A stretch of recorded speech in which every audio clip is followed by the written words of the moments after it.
What's up, Ocean? You got Matt here, and welcome to another tier list video. Today we are ranking competitively every single one of Ash Ketchum's Pokemon. Yeah, why? I felt like it. I felt like it was a good time to do it. I do not watch the anime. My experience with the anime was like the very first season.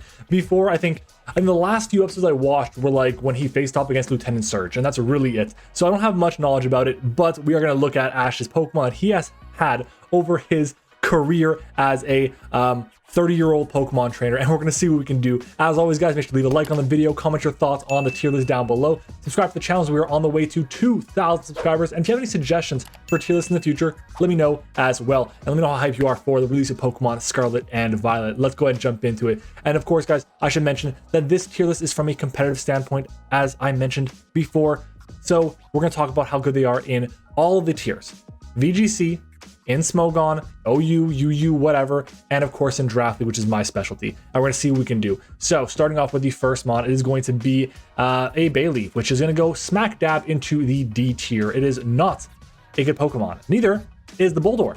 Oh, and look at that. There's a Weasel. All these Pokemon, they do not do... Oh, wait a minute. Bulbasaur? There's a Bulbasaur. We're off to a great start, Ash. You're doing fantastic. This team right now, this group of Pokemon right here, they just do not do anything competitively. And yeah, regardless of if it's going to be in VGC or in Smogon, they just don't get it done. Next up though is going to be Butterfree. Butterfree, I feel like I can mark into the C tier because, I mean, as a Pokemon, it gets Sleep Powder and Compound Eyes. It can do a lot of good things.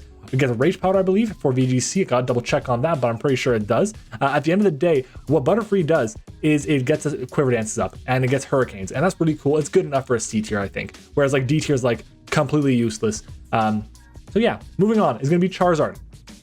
Now I gotta make sure that my screen is I think this is a solid alignment over here, so we're gonna go with that. My cat is attacking my legs. I apologize. Charizard is up next. Charizard, I think, is definitely probably in the B tier here. In terms of how Ash used it, I remember like it just didn't obey him or something, but Charizard in general doesn't have enough utility going for it. As much as people want to hype up Charizard, it really needs its Gigantamax or its Megas to be as good as people want to hype it up to be. It's a solid Pokemon overall though, and it is a really interesting typing of Fire and Flying. Corphish, you can fall over here into the D tier as well. Donphan, I miss Donphan. I want to come back to the games, but Donphan is definitely a B Pokemon. I think it's above the Charizard. It's a fantastic ground type, has access to Ice Shard, has access to Stealth Rocks, has access to a lot of really unique ways to break through an opponent with its coverage moves like Heavy Slam and Earthquake. It has access to Play Rough, I believe, as well, and Seed Bomb. It can do so much for a team, so much. I really like it a lot. Dracovish, you know, for Ash, I feel like it's going to be S tier, but in general, I'll put it at the A tier. I think in general, it's not the best thing you could possibly have on a team, but it's a solid Pokemon overall competitively.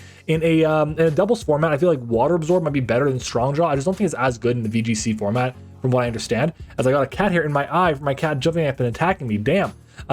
What I do think about it is that it's a Pokemon that competitively is much better in Smogon than it is in a format where you kind of know what your opponent could be bringing to a team. Like in VGC, you know your opponent's 6 Pokemon they could bring. Obviously, you'll have an answer for Dracovish at some point. In Draft League, you'll know that your opponent has a Dracovish on their team. You'll have an answer for it. In Smogon, where you have no idea, that's when Dracovish shines. But overall, I'll put it into the A tier. Next up is going to be the Dragonite. I think Dragonite is also going to be in the A tier over here. It is a good Pokemon all around, which can break through effectively with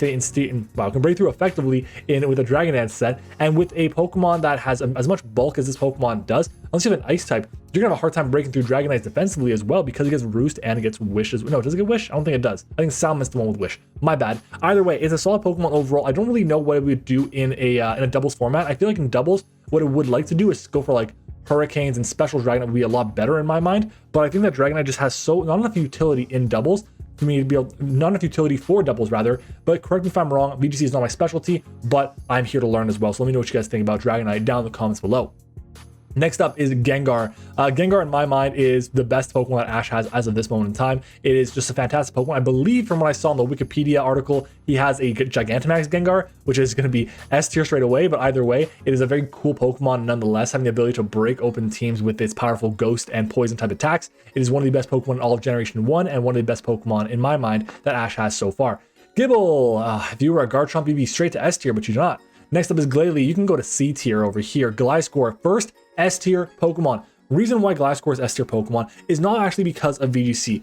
Gliscor is an S tier Pokemon because of singles. Nat Dex, National Dex. It is amazing. Arguably one of the best Pokemon out there. It is 4 times weak to ice. It is weak to water. It does have weaknesses. but it has the ability to be never toxic because you have your toxic orb to protect you from, you're not toxic, or your poison heal to protect you from toxic and turn that negative into a positive for you. It has roost, it has knockoff, it has U-turn, it has swords dance. It can do so many different things for a team. It's got great coverage with the elemental fangs. Definitely an S tier Pokemon in my mind. Gudra is going to be probably, I put it like this. I think Darfan is a bit better than Gudra, but I get the point why people would put it over here because it is a pseudo-legendary Pokemon, but I think the utility that Donphan provides is a bit better in my mind than what Gudra can do. It just always feels like it doesn't hit hard enough. It feels like it doesn't take the hits well enough. That's my issue with Gudra. Ash, Greninja, straight to S tier. You are the best Pokemon I believe that Ash has access to of all time. Is that wrong? Is that a hot take? I don't know. I don't think so. But it's a really good Pokemon in singles mostly. In doubles, I don't think it was ever allowed. But regular Greninja in doubles, I feel it could be very strong. The issue is its utility options are not great. It's mostly just going to be an offensive breaker, and it doesn't have the stats to support that. There are probably better options, but it does get great coverage options. Protein is amazing as an ability as well, so it can do a lot of different things. Hawlucha is really cool. I'd put it into the B tier because it relies a lot on other Pokemon with like terrain usage. And while terrain is a really big part of VGC, I don't think that Hawlucha offensively is going to be as good because actually, you know what? No, I think VGC Hawlucha would be really solid. So I'm actually going to put it up here. I think the Hawlucha does really good because in singles, you can break effectively with it. It's getting a lot of popularity as like a breaker on its own with Mold Breaker, which is cool. But I think that as a whole, Hawlucha as a good VGC Pokemon, it makes some sense because there is such a good terrain or such a terrain war going on in different teams right nowadays. So I do think that Hawlucha overall deserves to be in the A tier right now. Heracross, I'll put Heracross into the B tier, the upper end of the B tier here, as I feel like what it allows for a team is just spikes nowadays. It gets knockoff. It can be a great status absorber because of the Guts as the ability. It's decent speed at base 85. It can do just a good amount of things for a strong team. With Moxie Scarf as well is super nice. I just think that in VGC it doesn't do enough. I don't think it has any utility actually in VGC because I've never seen it in VGC. Maybe I've seen a Mega Heracross, but definitely not regular Heracross. Now the king of VGC itself is the Incineroar here. Incineroar as a whole, not just Draft League, but also VGC definitely belongs in the S tier. If we're looking at just Draft League or competitive OU, I'd say probably into the A, maybe even the B tier at the top. But in terms of putting all things together, it definitely falls into the S tier right now. Knockoff support, Intimidate, Parting Shot, U-turn, powerful fire moves, good coverage like Low Kick. It does a lot for a team. It's really powerful and can do so much just coming in and out, passing on Intimidates. Really good Pokemon all around.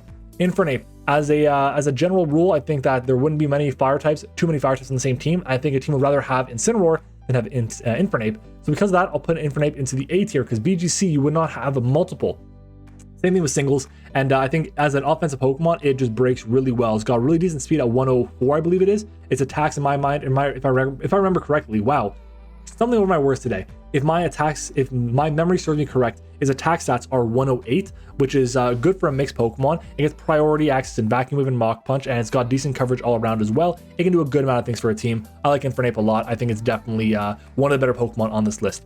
Kingler is going to be straight to the D tier, but honestly, I think it's above the Butterfree. I think Kingler offensively with Sheer Force can be insane. If you Dynamax that thing, oh my god, it's going to hit like an absolute truck. And but that's really all it does. Crocodile can do a lot of different things for a team. I think it's actually going to be in the A tier, probably above the Hawlucha. As a whole, Dark types are just fantastic. Ground types are amazing as well. It's got 2 immunities to Psychic and to Electric, which is really nice for a team in general. Having access to Knockoff is great too. Having the Spread Earthquake is nice as well. Having access to Beat Up as well. I'm pretty sure this thing gets Beat Up. Beat Up was a really common tech for certain things with like what is it called? With Terrakion. And I feel like Scarf Beat Up Crocodile might be able to get you +6 with Justify and then be able to break through with a Dynamax Terrakion. So we'll see if that's a common trend. But I think that Crocodile can do a lot of different things. I should probably make sure that it does get the Beat Up. So maybe I'll just pull up my my showdown really quickly to make sure that Crocodile is one of the Pokemon that does get access to the Beat Up as a move. Because if it doesn't, that really brings it down quite a bit. And yes, it definitely gets beat up, so thank God for that. Lapras is going to be in the C tier. I think Lapras, as good as it is at doing certain things like handling water types, that's really all it's good at doing. It gets freeze dry, but I don't think that competitively in VGC it's as good as a Gigantamax Pokemon. Oh my God, as well. Gmax Lapras can go all the way to S tier because of the Gmax Resonance, which will give you your entire side of the field the Aurora Veil. Really, really powerful, but without Gmax, definitely not going to be in the anything higher than the C tier. Leavanny can go all the way over to the bottom of C tier. It gets webs, which is cool, but that's like the main thing that's useful for it. I believe it gets chlorophyll as well. It's a decent offensively with like decent stab attacks and like X Scissor and Leaf Blade. It gets like knockoff as well. But that's really all it gets, and it's not that good other than that. I just think it's missing something. Next up is Lucario, which I'll put over here at the bottom of A tier. I think Lucario is a step above the Heracross. I have a newfound respect for it after using it myself. it hits so hard. It breaks so well. Life of Lucario is an absolute nuke. If you can get up a Swords Dance or a Nasty Plot, one or the other, or an Agility, then it's just GG's right there. It's such a powerful Pokemon. Great priority as well. I just think that as a non-mega Pokemon, it doesn't do as much. Obviously, it wouldn't be in the S tier. And I think that in terms of VGC, where is the appeal for it in VGC? It just really isn't there.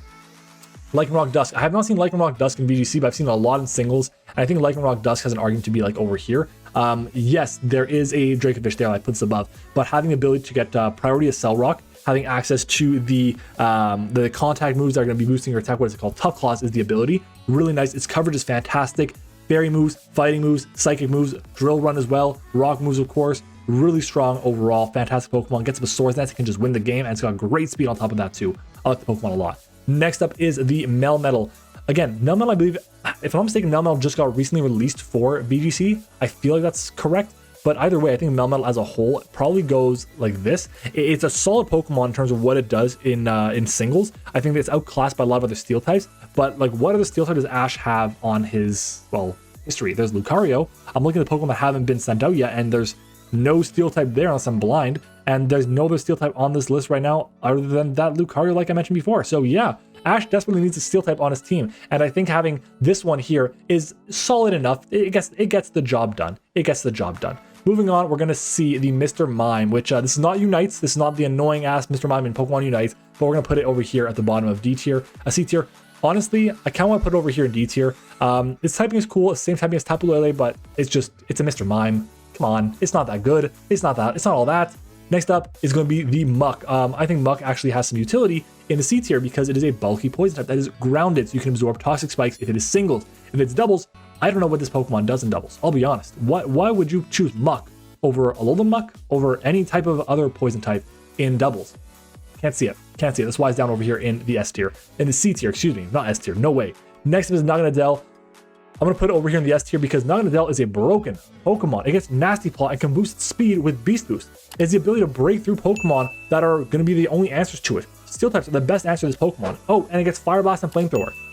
They're not answers anymore. This Pokemon is so incredibly powerful. Draco Meteor, Dragon Pulse, Sludge Wave, access to U-Turn, Toxic Spikes, and regular spikes, and also fire moves like I mentioned before, and Thunderbolt as well. A lot of things this thing can do. Great speed, great stats overall. I like it a lot. And I cannot believe that Ash apparently released this Pokemon. Is that what happened? He released this Pokemon? That's insane. Next up is going to be the Noctowl. Noctowl I have a bit of respect for because as a low-ranked Pokemon in a competitive draft, which is what I play mostly, it has some utility. In singles, you can run Tinted Lens Hurricanes, which are going to be hitting insanely hard, even to Steel types or Rock types. Just a really good Pokemon all around for what it does in terms of the lower tier things in competitive Pokemon all around. And Ash, you took this Pokemon. I don't know why you have so many flying type Pokemons. Like, why is everything that you have a flying type? It's crazy. There's so many flying types on this Pokemon, on this guy's team. There's like what? There's the Gliscor there. I see the Hawlucha, the Dragonite. I see the Charizard. There's the Noctowl, the Butterfree. What else is there? There's a Noivern here, a Pidgeot. There's a Talonflame, and a Swallow, and a Staraptor, and a Pheasant. It's like every single bird you have to have. What's going on, man? Do we have to have intervention? Come on. Moving on though is, like I said, that Noivern, which I think is definitely going to be going up here like this. Noivern is so fast, has access to Taunt, has access to Roost, has the ability to Boom Burst around things. I think competitively in VGC has some utility because people don't really expect Noivern that often. Let's be honest, it's a Noivern, right? But Boom Burst is really good with a Throat Spray. Forget about it. It's going to hit really, really hard. I think as a fast taunter as well, it does a good amount of things in VGC too, which is really cool.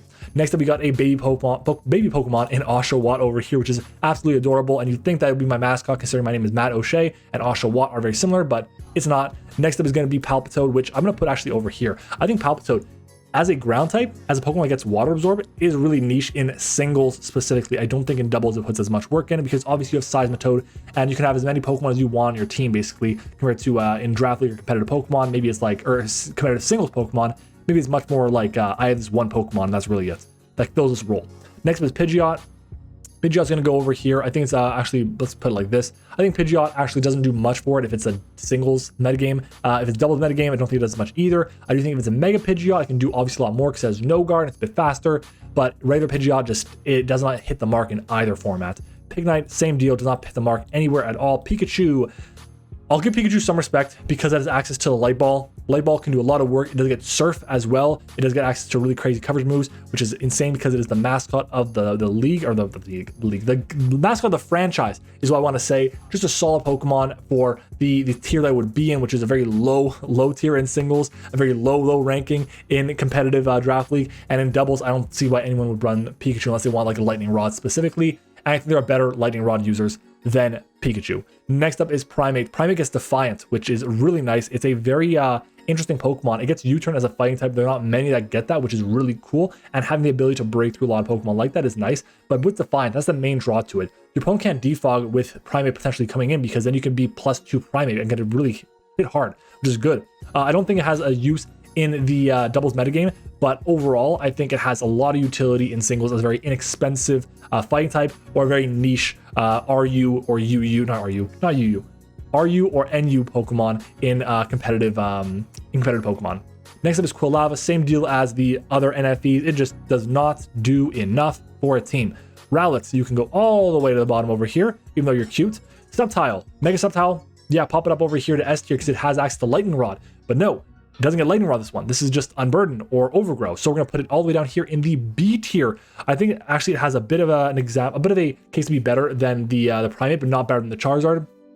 It's fast. It can be physical or special. Its coverage is fine. It just doesn't do enough and it doesn't hit as hard as you'd like to, obviously. Scraggy, you can go all the way to the D tier. Same deal. I'll just get Snivy done too, and Squirtle as well, and the Totodile. Why not? And just leave the big boys left over here. Speaking of a big boy, I'm going to skip the start bench and go straight to the Snorlax because I got to keep the transition alive. Here is a tier in Snorlax. This Pokemon is really good. I remember seeing in VGC actually, at least in one of the previous games, that it was like on every single team. I'll put actually an S tier because of the respect I give it for VGC. Obviously, Recycle with the berries is really good. The berry nerf, it kind of hurts it a lot, but I think Snorlax as a whole can do a lot for a team, both in singles, in Smogon, and in Draft League as well. And VGC, if you're running Gigantamax Snorlax, it's going to be really strong.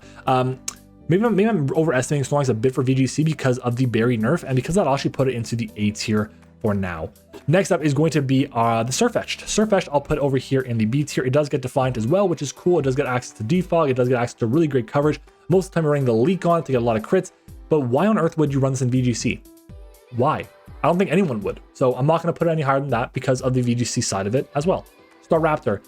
Oh man, I missed a Raptor as well. It's another Pokemon I really miss, and I'll shove it into the upper echelons over here, probably around this range here, because it just hits so incredibly hard. Intimidate is great, but Reckless Double Edge or Brave Bird are insanely powerful. U-turn as well, close combat too. Staraptor is kind of dope. I like Staraptor a lot. It's just a fantastic Pokemon, and I miss it so dearly. I wish it was in the games, but hey, Scarlet and Violet coming out soon. Who knows? Maybe it's there. Next up is Swellow. I think Swellow with Boom Burst or with Guts Facade is insanely powerful, but I think it's going to be in the B tier because it's just not as much utility as something like Intimidate from Staraptor provides. So I'll keep it over here in the B tier. Talonflame. Talonflame is going to be the S tier. As much as I hate to say it, Talonflame with Gale Wings, at least in previous generations, was really good. Actually, no. Why am I saying S tier? I'm trying to think about it. I don't think Talonflame is as good right now as it was previously, obviously. So I'm going to put it down here into the A tier because it does have Gale Wings, which is nice. It does have the ability to break through teams with its stabs, which is really cool. It does have Tailwind as well, which can be priority Tailwinds if you have your full HP for Gale Winds. I just think that it doesn't provide as much utility for a team as a lot of other options. So in VGC, it will be taken for other options to be there. And in singles, rocks are such a very big part of the metagame that you have to run boots on it, which you don't really want to do because it takes away some utility for the Pokemon, with whether it's leftovers or it's like an offensive item like an expert belt or a charcoal or whatever. There's not enough things that are going on to make it as good as it needs to be compared to previous generations. Next up is Tauros, which I'm going to shove over here into the lower ends of B tier. It's just really frail. Its special attack is like nothing, so it can't take as much advantage of its special move pool as it wants to. Ice Beam and Thunderbolt and Fire Blast are all really good. The issue is it's got what, 35 special attack? I think its special attack is just absolutely terrible, right? Tauros it's 40 on a special attack. It's not good enough, and it wants to run those special attacking moves because obviously I believe Rock Climb is what got cut from this game, and it's not as strong anymore, so it can't run physical stab as much. Yeah, pretty sure Rock Climb was what was cut. But yeah, it is what it is.